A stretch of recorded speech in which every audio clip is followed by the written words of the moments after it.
Assalamualaikum warahmatullahi wabarakatuh. Perkenalkan, saya Elsari Tanjung Putri SPIME. Saya adalah dosen program studi teknik penangkapan ikan, Politeknik Kelautan dan Perikanan Bitung. Pada kesempatan ini, saya akan memaparkan salah satu mata kuliah yang saya ampu, yaitu mata kuliah penanganan dan penyimpanan hasil tangkapan. Mata kuliah ini merupakan mata kuliah wajib yang akan dilaksanakan pada semester genap dengan bobot 2 SKS, 1 SKS teori, dan 1 SKS praktek. Mata kuliah ini merupakan konsep dasar dan teknik penanganan hasil tangkapan sejak penangkapan sampai proses produksi dengan memastikan kualitas dan keamanan dari hasil tangkapan tersebut. Adanya mata kuliah ini, maka taruna akan dibekali dengan pengetahuan dan keterampilan yang diperlukan untuk menjaga kualitas hasil tangkapan, baik di atas kapal maupun di darat, meminimalkan kerugian pasca panen, dan memastikan hasil tangkapan menjadi aman dan layak untuk dikonsumsi konsumen.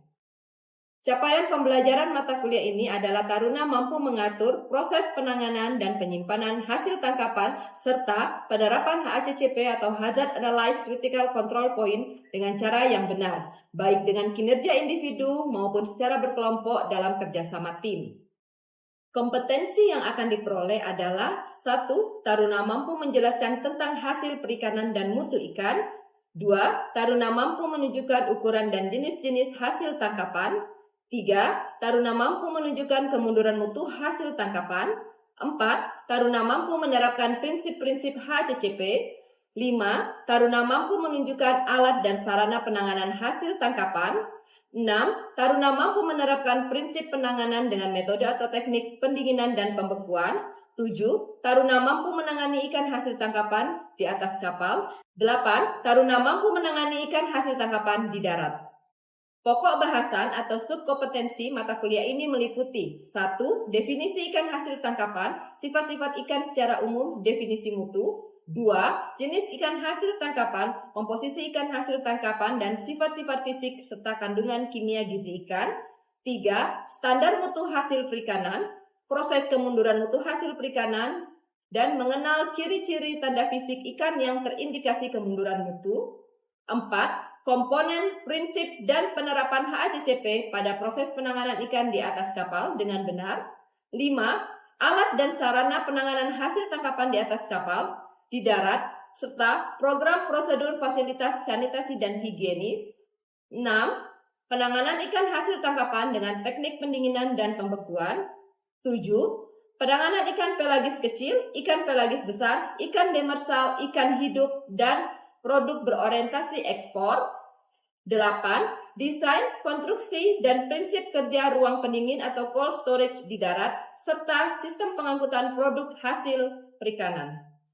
Teknik pengajaran dalam hal ini yang saya terapkan menggunakan metode DIA, Delivery, Interaction, dan Assessment. Aspek D, Delivery, yaitu cara saya mentransfer atau menyampaikan materi perkuliahan. Adapun strategi yang saya gunakan, pertama, saya biasanya pada awal pertemuan menyampaikan kontrak perkuliahan dan paparan mengenai jadwal pertemuan, sekaligus materi yang nantinya akan diajarkan. Kedua, saya juga melakukan review tentang materi yang telah diajarkan pada pertemuan sebelumnya dengan tujuan untuk memperkuat dan membangun pemahaman taruna yang lebih komprehensif terhadap materi yang diajarkan. Ketiga, saya memaparkan materi dengan cara ceramah di depan kelas dan materi tersebut disajikan dalam bentuk PowerPoint yang dilengkapi dengan foto, gambar, video yang bertujuan untuk menarik perhatian taruna dan membantu dalam memperjelas serta memvisualisasikan informasi agar lebih mudah dipahami dan diingat oleh taruna. Bahan ajar tersebut nantinya akan disampaikan kepada taruna melalui WhatsApp group. Keempat, setelah penyampaian teori, saya dan anggota tim teaching lainnya akan mengatur waktu praktik. Kegiatan praktik ini bertujuan untuk memberikan simulasi dan pengalaman secara nyata serta mengintegrasikan teori yang telah diperoleh di dalam kelas, sehingga capaian kompetensi dapat tercapai. Sebelum kegiatan praktik, akan diberikan buku petunjuk praktikum dan lembar kerja taruna sebagai panduan dalam pelaksanaan praktik dan pembuatan laporan. Aspek I, interaction, yaitu bagaimana cara saya berinteraksi dengan taruna dalam proses pengajaran. Metode pembelajaran yang saya gunakan yaitu Student Learning Center atau SLC atau pembelajaran berpusat kepada taruna. Beberapa bentuk SLC yang saya gunakan Pertama, diskusi. Di sela-sela pemaparan materi, saya akan menyisipkan pertanyaan-pertanyaan dan meminta pendapat taruna terkait materi yang diajarkan. Tujuannya agar taruna dapat berbagi pengetahuan, pengalaman, memberikan argumen atau pendapat dari sudut pandang individu masing-masing sehingga mengembangkan pemikiran kritis, mengembangkan keterampilan berkomunikasi, dan saling menghargai pendapat satu sama lain. Kedua, discovery learning, di mana taruna akan diberikan tugas mencari informasi dari jurnal yang relevan dengan materi pembelajaran yang diajarkan melalui referensi dari internet menggunakan platform digital Google Scholar. Tujuannya adalah taruna menjadi lebih aktif dalam menggali informasi dari materi yang diajarkan sekaligus mengikuti perkembangan zaman. Ketiga, saya menggunakan media pembelajaran daring seperti Google Form dan Quizzes. Platform tersebut merupakan sarana yang digunakan untuk pembelajaran interaktif dalam bentuk permainan edukatif. Serta, saya juga menggunakan WhatsApp Group sebagai media komunikasi ketika di luar jam perkuliahan. Aspek assessment, yaitu bagaimana cara saya menilai taruna. Penilaian dilakukan secara objektif dan transparan. Mata kuliah ini mencakup teori dan praktek sehingga komponen penilaiannya yang digunakan adalah sebagai berikut.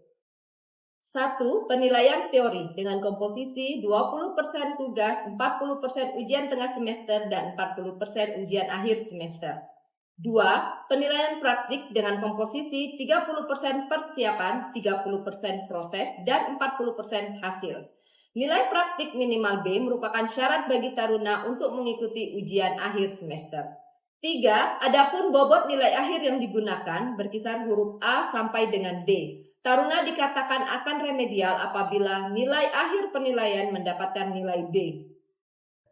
Selanjutnya, saya akan menyampaikan proses pembelajaran saya di kelas. Selamat menyaksikan.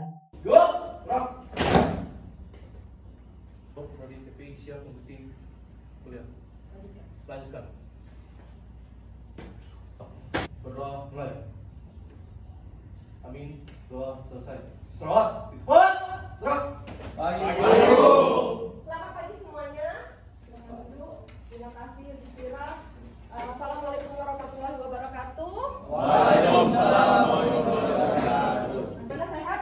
Sehat. Alhamdulillah. Jadi hari ini kita melanjutkan pertemuan untuk mata kuliah penanganan dan penyimpanan hasil tangkapan. Jadi kalau sudah kemarin kita tahu tentang apa saja sih itu ya hasil jenis-jenis hasil tangkapan di atas kapal ya. Nah, kenapa kok penting sekali dalam penanganan ikan di atas kapal itu? Karena memang ada kaitannya dengan materi ini. Jadi nanti kompetensinya adalah pertama, taruna mampu menunjukkan kemunduran mutu ikan dengan kompetensi apa sih standar mutu hasil perikanan dan bagaimana proses kemunduran mutu itu, serta kita mampu mengenali ciri-ciri fisik dari ikan yang terindikasi kemunduran mutu. Sampai sini bisa diikuti ya? Siap. Nah, saya mau tanya, kalau misalnya kalian ke pasar, bisa membedakan ikan segar dan ikan busuk? Siap. Coba saya mau tanya, Hadri Genar. Siap. Apa sih bedanya ikan segar dan ikan busuk itu yang menurut kamu? Siap, izin. Kalau ikan yang sudah busuk itu ikannya agak lembek. Agak lembek. Siap. Oke. Kalau ikan segar, Rehat Wainur, coba. Kalau ikan segar, apa yang biasanya mencirikan khasnya? Masih bentuknya belum masih bagus. Oh, bagus ya, dan masih kelihatan cerah ya, gitu ya. Fresh. Fresh ya, oke, masih fresh, betul. Jadi memang ikan segar itu sendiri adalah ikan yang mempunyai sifatnya sama seperti ikan hidup. Ya, baik dari rupa, ya tadi betul ya masih fresh, kemudian rasa, kemudian teksturnya, ya. Dan ini istilahnya baru saja ditangkap, yang nanti mau yang belum mengalami proses pengawetan maupun pengolahan yang lebih lanjut. Gitu kan ya. Saya mau tanya ini, mengapa kok daging ikan itu cepat busuk? Ada komponen apa sih sebenarnya yang membuat mereka dia itu cepat busuk? Silakan Rengga. Ini Bu, daging ikan cepat mengalami pembusukan karena dagingnya cepat berkontaminasi dengan bakteri hingga terjadi kebusukan daging ikan Bu. Oke. Jadi memang betul ya tadi karena kadar airnya itu tinggi ya, itu itu jadi mudah sekali diuraikan melalui proses autolisis, gitu ya, sekali ya. Nah, adapun penyebab pembusukan dari ikan yang pertama itu adanya aktivitas enzim, di mana ikan ya itu mendorong enzim bekerja dengan cepat yang menyebabkan penurunan mutu tadi. Sampai sini bisa diikuti ya.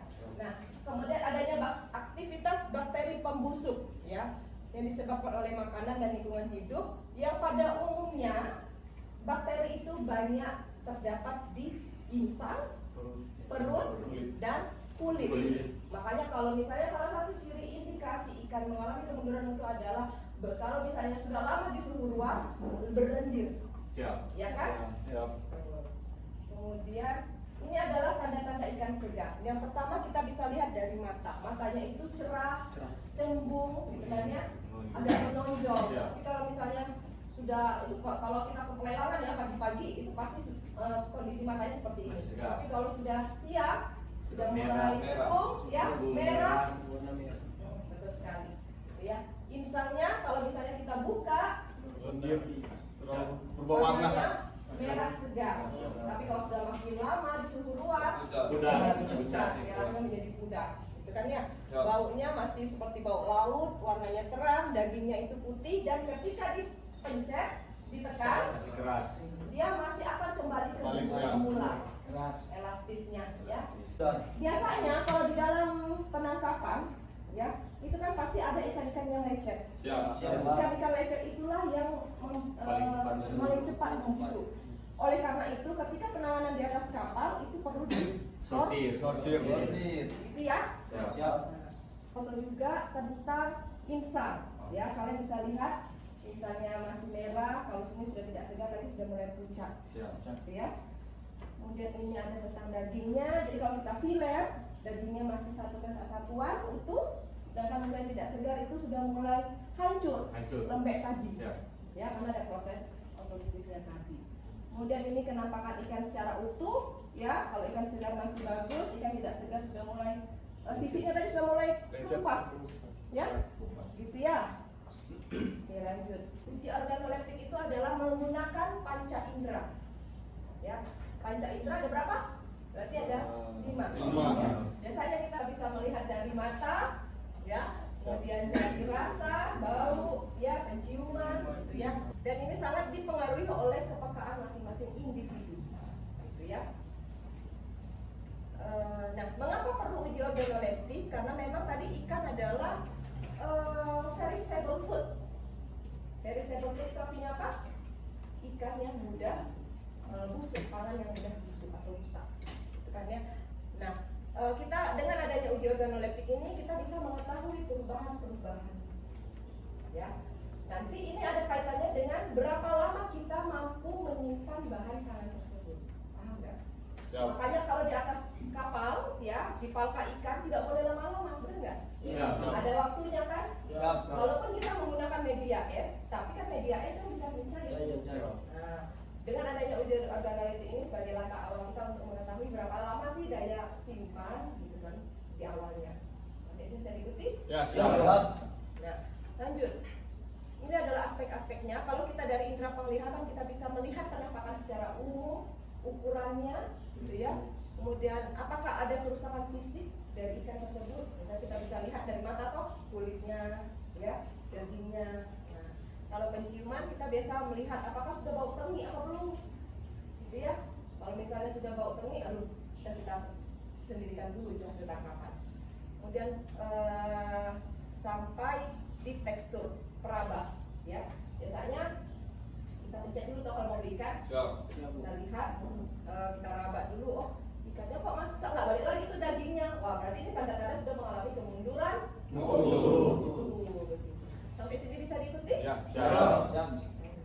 Nah, ini adalah syarat dari ikan segar, ya, syarat mutu dan keamanan produk dari ikan segar. Jadi ada minimal organoleptiknya yaitu minimal 7 dengan dari skor 1 sampai 9, ya. Nah, ini adalah lembar observasinya, ya. Jadi nanti kalian akan diberikan masing-masing nanti untuk praktek, ya. masing-masing ikan sebagai sampel. Nanti kalian akan nilai uji organoleptiknya. Nanti kalian masukkan berapa sih kira-kira nilai yang cocok menurut kalian tentang penilaian ikan segar yang sudah kita siapkan. Oke, ini bisa dibeli ya. Ya, siap. Untuk praktek berikutnya. Jadi kita akan atur waktu. Nah, karena itu tadi sebagai dasar ya, pengantar. Karena tadi ikan mudah busuk, mudah rusak, dan alur kegiatannya relatif lama, itu akan sangat mempengaruhi mutu. Saya mau tanya ini, mutu ikan itu apa sebenarnya sih definisinya? Ada yang mau mencoba mendeskripsikan? Kualitas dan kuantitas. Oke, Andre gimana? Suatu kualitas dan kuantitas ikan. Kualitas ikan, Ya. ya. Jadi mutu itu adalah bagaimana sih kualitas dari si ikan tersebut, Ya. gitu ya. Ya betul sekali. Mutu itu adalah derajat penerimaan konsumen, ya. Atau dilihat dari parameter tadi, kenampakan, tekstur, warna, rasa, dan bau. Ya. Nah, dari sanalah kita melihat, dari penilaian tadi kita bisa melihat, oh ini ikannya berkualitas, gitu ya. Bolehlah kita beli. Nanti harga jualnya lebih mahal, gitu loh. Nah, makanya di atas kapal itu ada sortir tadi ya, untuk melihat sekilas mutunya nih masih segar, oh masuk di palka, oh tidak segar lagi, sudah rusak. Itu yang akan dapat menyebabkan penurunan mutu, berarti itu akan dipisahkan. Biasanya diapain itu? Ikan yang sudah dipisahkan itu? Dimakan. Di Untuk bahan pangan di ya, kapal, ya? Ya. Seperti itu. Nah, kemunduran mutu ikan itu adalah terjadinya perubahan yang mengarah terjadinya pembusukan akibat aktivitas enzim, kemudian kimiawi dan bakteri, gitu ya. Lanjut. Nah, ada klasifikasi fisik dan klasifikasi tersembunyi, gitu ya, atau kimianya. Kalau kita secara fisik itu berarti yang tampak dari parameternya tadi, ya. Bagaimana bentuknya, teksturnya, warnanya, kan ya. Kalau misalnya dia tersembunyi, apakah bagaimana nilai gizi amannya? Kalau kalian lihat tadi SNI, ya, itu kan pasti ada nilai bakterinya itu tidak boleh mencapai sekian, gitu kan ya? Ya, siap. Nah, itu nanti kita bisa lihat dari keamanan mikrobiologisnya. Oke, lanjut saja. Jadi kemunduran mutu ikan itu dipengaruhi oleh dua faktor. Yang pertama adalah internal. Internal adalah dari dalam, ya. Kalau eksternal itu biasanya dari luar, ya, lingkungan pokoknya ya.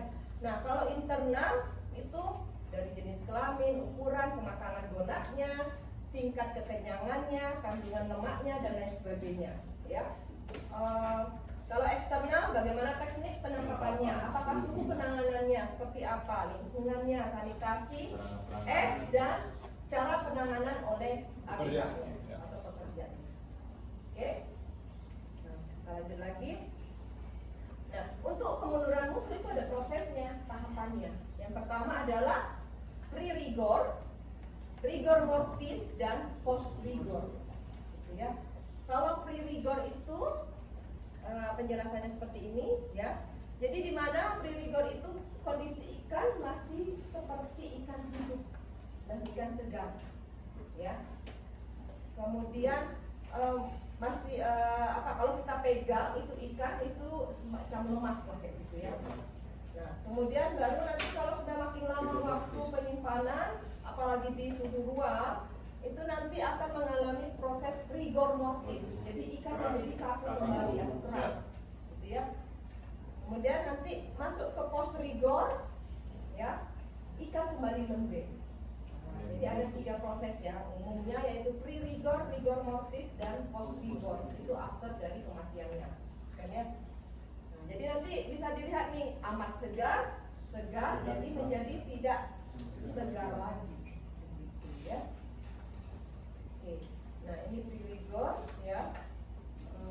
Nah, dimana ketika proses rigor mortis terjadi ditandai pelepasan unsur fosfat, ya, yang menyebabkan terjadinya pembusukan. Adapun cara untuk menghambat kemunduran mutu ikan yang pertama adalah pendinginan. Pendinginan menggunakan media es, ya. Biasanya kalau kapal menggunakan es balok, ya, atau es curah yang sudah dibawa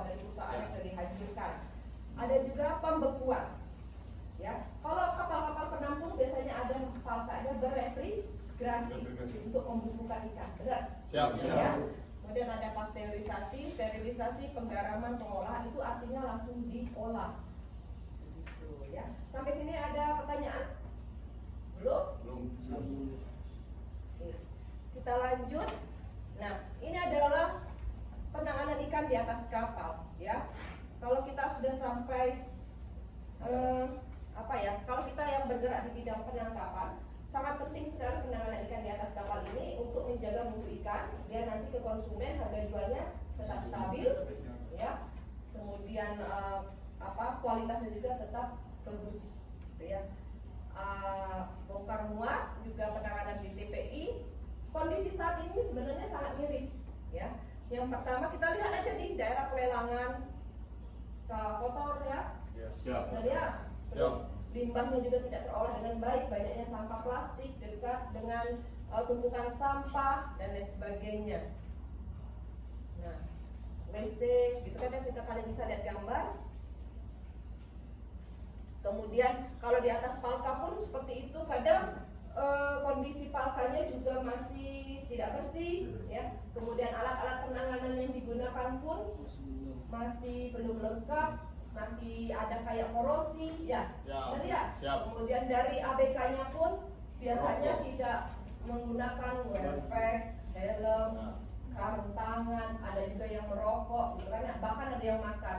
Nah, semuanya itu sebenarnya faktor lingkungan, ya, yang akan dapat mempengaruhi proses penurunan mutu ikan tadi, gitu ya. Ya, termasuk di tempat pelelangan ikan pun sanitasinya biasanya buruk, gitu ya.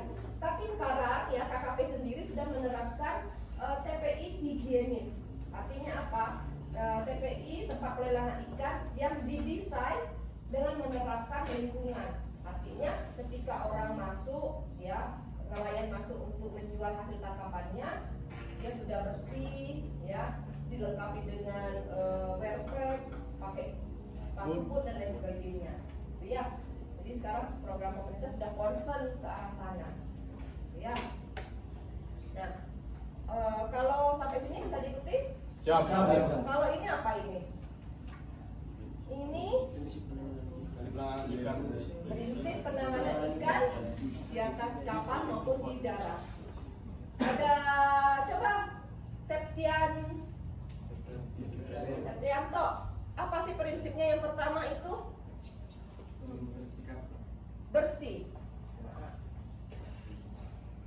Adi, prinsip yang kedua apa? Berhati-hati atau careful, gitu ya. Yang ketiga cold chain, rantai dingin. Dan yang keempat adalah quick. Makanya kadang disingkat ini 3C plus 1 Q. Jadi ini ingat-ingat ya, clean bersih, careful hati-hati, cold chain dan quick. Makanya kalau di atas kapal kita harus bersihkan dulu, mulai dari palkanya, alat penanganan yang digunakan, termasuk ABK-nya, ya. Yang kedua careful. Jadi ketika ikan dinaikkan di atas kapal itu pasti hati-hati dalam pemindahannya, benar ya? Kalian juga tidak sembarangan menginjak ikan, karena dapat menyebabkan kerusakan fisik. Nantinya akan mengalami kemunduran mutu. Yang ketiga, C ketiga adalah food chain, rantai dingin, ya. Tempat penyimpanan harus dingin, ya. Makanya palka yang digunakan di atas kapal itu biasanya berisolasi, ya. Artinya mempertahankan dingin ketika dimasukkan es, ya. Dan esnya pun itu biasanya perbandingannya 1:1, ya. Begitu ya. Makanya kalau misalnya nelayan-nelayan itu akan membawa es yang cukup lebih, ya, untuk menghindari kekurangan es di atas kapal ketika melaut nanti. Yang intinya dalam prinsip penanganan ikan, yang pertama itu adalah alat penanganannya harus bagus, ya, harus bersih, ya. Media pendinginnya juga harus diperhatikan. Es, ya, esnya yang digunakan itu air kotor apa air bersih? Bersih. Taunya air bersih gimana? Ada yang mau mendeskripsikan? Taunya oh es ini air bersih Dari warna. dari warna. Biasanya yang menggunakan air kotor itu keruh, Ya. esnya, benar nggak? Ya. Siap. Nah, kemudian teknik penanganannya seperti apa? Ya, kalian tahu teknik penanganannya itu seperti apa? Coba. Galang apa pisau? Teknik penanganan ikan di atas kapal yang kamu tahu apa?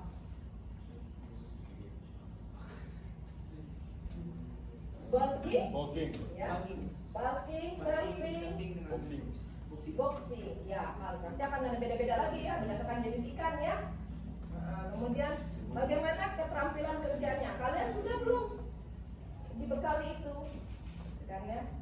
Nah, dengan adanya materi ini kalian pastinya akan dibekali kompetensi seperti itu ya. Adapun tahap-tahapannya ketika ikan diangkat di atas dek, dilakukan sortasi, dilakukan pencucian, penirisan, pendinginan, baru nanti penyimpanan. Baik, karena kita sudah hampir di penghujung kelas ya. Jadi setelah saya tadi menjelaskan ya materinya, jadi saya akan mengukur kemampuan kalian ini ya. Dari materi yang sudah saya jelaskan, jadi sudah saya share di grup ya link Google formnya untuk yang berisikan soal-soal. Silakan kalian kerjakan dengan tenang, baru nanti kita akan bahas hasilnya. Oke? Silakan untuk mengerjakan.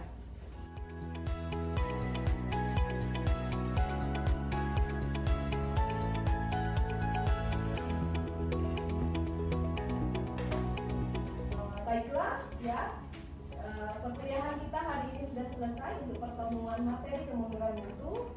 Nanti berikutnya kita akan membahas ya tentang teknik penanganan ikan, gitu ya, menggunakan metode pendinginan dan pembekuan. Ya, jadi nanti kalian silakan searching dulu ya, persiapkan diri. Nanti kita akan diskusi di dalam kelas. Ya. Saya tutup. Wabillahi taufiq wal hidayah. Assalamualaikum warahmatullahi wabarakatuh. Selamat siang. Selamat siang. Oke, terima kasih.